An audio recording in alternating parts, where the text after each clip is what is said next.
네, 앞서 보신 것처럼 우크라이나 전쟁을 비롯해 글로벌 이슈가 시시각각 발생하고 각국의 이해관계가 복잡할수록 국제관계를 어떻게 바라볼 것인지가 정말 중요합니다. 그래서 오늘부터 준비해봤습니다. 인물을 통해 세계를 보는 월드 앤 후 코너인데요. 오늘 누굴 만나보죠? 네, 국제관계 전문가라면 정말 이 사람을 빼놓을 수가 없을 것 같은데요.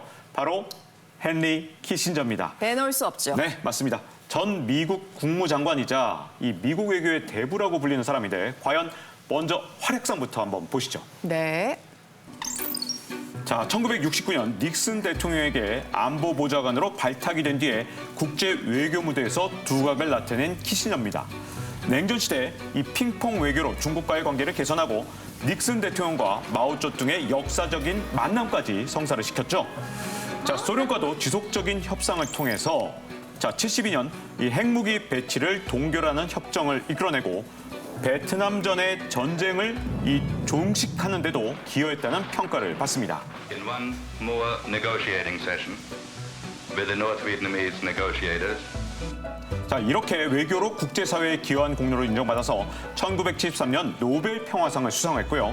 퇴임 이후에도 활발히 활동하고 있습니다. Henry Kissinger has been a friend of mine. I've liked him, I've respected him, but we've been friends for a long time. 자, 올해 100세가 된 외교의 달인은 2023년 국제관계에 과연 어떤 메시지를 던지고 있을까요? 많은 일을 이끌어낸 진정한 외교 원로네요.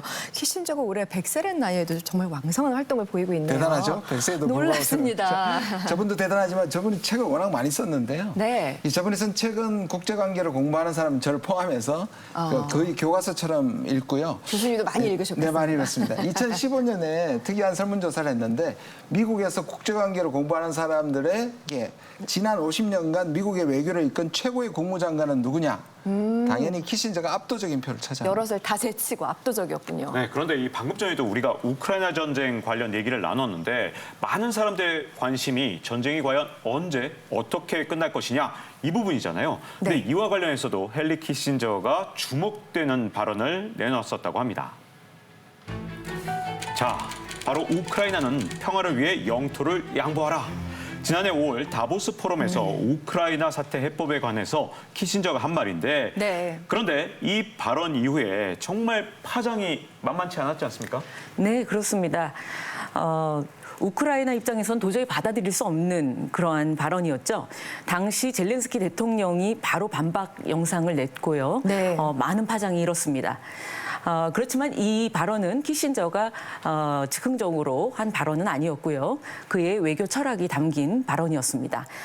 즉 세계 질서를 유지하기 위해서는 강대국들의 세력 균형이 중요하다라는 외교 철학을 가지고 있습니다. 네. 그러한 어떤 관점에 따르자면은 영토를 양보하는 것이 지금의 세력 균형을 이루는데 아주 가장 좋은 방법이라는 것이죠. 즉 유럽과 아시아를 잇는 대국 러시아 11개의 시간대를 가지고 있는 영토를 가지고 있죠. 네. 예, 그러한 러시아를 벼랑 끝으로 몬다는 것은 세계의 질서를 와해시킬 수 있는 위험한 일인 것입니다. 그렇기 때문에 역사적으로 러시아에 속해 있었던 크림반도만큼은 반드시 우크라이나에 양보를 해야지만 세계의 평화를 지킬 수 있다라는 그런 맥락입니다. 그 말대로 된다면 러시아가 부분적으로나마 승리하는 모양새잖아요. 그렇죠. 지금 말씀하신 것처럼 키신저 마음속에는 이 사람의 전략적인 완전히 강대국 위주입니다. 아하. 그리고 특히 국제 정치에서 이제 현실주의 학파라고 얘기하는데요. 네. 그래서 현실주의 학파는 명분이나 이념이나 도덕이나 가치가 중요한 게 아니고 실질적인 이익이 되면 뭐든지 할 수 있어야 된다고 얘기를 하거든요. 네. 그래서 우크라이나 전쟁을 이 사람이 분석하면 이거는 사실상의 서방국과 미국의 전쟁이다. 그런데 전쟁이 소모전으로 가면서 장기전이 되면 이게 누가 유리하냐? 키신저의 눈에는 러시아한테 유리하다. 그렇다면 미국의 이익을 위해서 영토를 양보하더라도 지금 끝내는 것이 맞다, 실익이다 이렇게 보는 거죠. 진짜 철저한 실리네요. 네, 그런데 이것 말고도요. 요즘 화두인 미중 패권 전쟁을 놓고도 헨리 키신저가 이 주목을 받을 만한 얘기를 내놨는데 과연 어떤 것인지 한번 보시죠. 네. 네, 바로 타이완을 미중 관계의 중심에 두지 말라 이런 내용입니다. 이건 또 어떤 의미로 한 말일까요? 네, 이것도 굉장히 중요한 발언이라고 할 수 있습니다. 그동안 미국은 중국과 오랫동안 패권 경쟁을 벌여왔는데요. 그러면서도 중국과 타이완, 이 양안 관계에 있어서는 하나의 중국이라는 원칙을 고수해 왔습니다. 맞습니다. 그런데 지금 현재 그 선을 넘으려는 조짐이 보이고 있죠. 이 점에 대해서 키신저는 그 선을 넘어서는 안 된다라고 경고하고 있는 것입니다.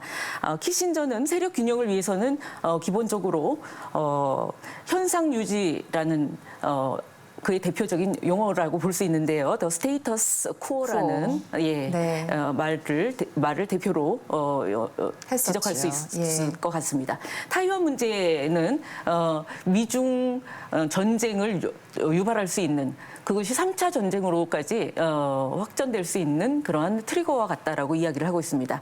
그렇기 때문에 더 이상의 어떠한 자극이나 도발로 전쟁을 만들어서는 안 된다고 강조하고 있는 거죠. 네. 그런데 얼마 전에 낸시 펠로시가 타이완을 방문하는 등의 어떤 행위는 충분히 중국을 도발할 수 있다.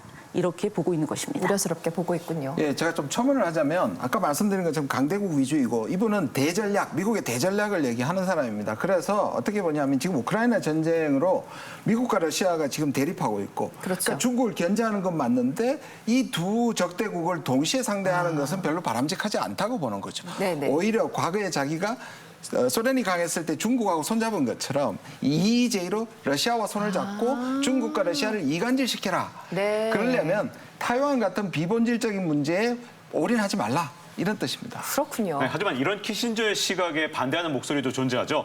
왜냐하면 미중 관계에서 타이완의 중요성이 굉장히 중요하다 이렇게 보는 시각인데 타이완은 지금 현재 미중 패권 전쟁의 핵심 중에 하나인 기술 패권 전쟁에서 반도체를 생산하는 대표적인 국가잖아요. 너무나 중요하죠. 네, 더군다나 동맹 중에 정말 중요한 국가인 한국과 일본으로는 에너지 그리고 여러 가지 물류의 바로 통로에 있지 않습니까? 네. 더군다나 일본하고 아시아, 이 동남아시아 이 사이에 타이완이 위치해 있기 중간에 때문에 있어요. 중국의 태평양 진출을 막는 아주 중요한 위치에 있거든요. 그러니까 네. 지금 현재 지정학적으로 봤을 때도 경제적으로 봤을 때도 미국 입장에서 타이완은 굉장히 중요하다 이런 시각도 많은 거죠. 알겠습니다. 오늘 이 시간 노련한 외교 고수인 헨리 키신저를 만나봤습니다. 최근 그의 발언에 대해 물론 비판도 많습니다만은 여전히 국제 정치에 그의 시각이 영향을 미치고 있는 것만큼 참 생각해볼 만한 지점이었다 여겨졌네요.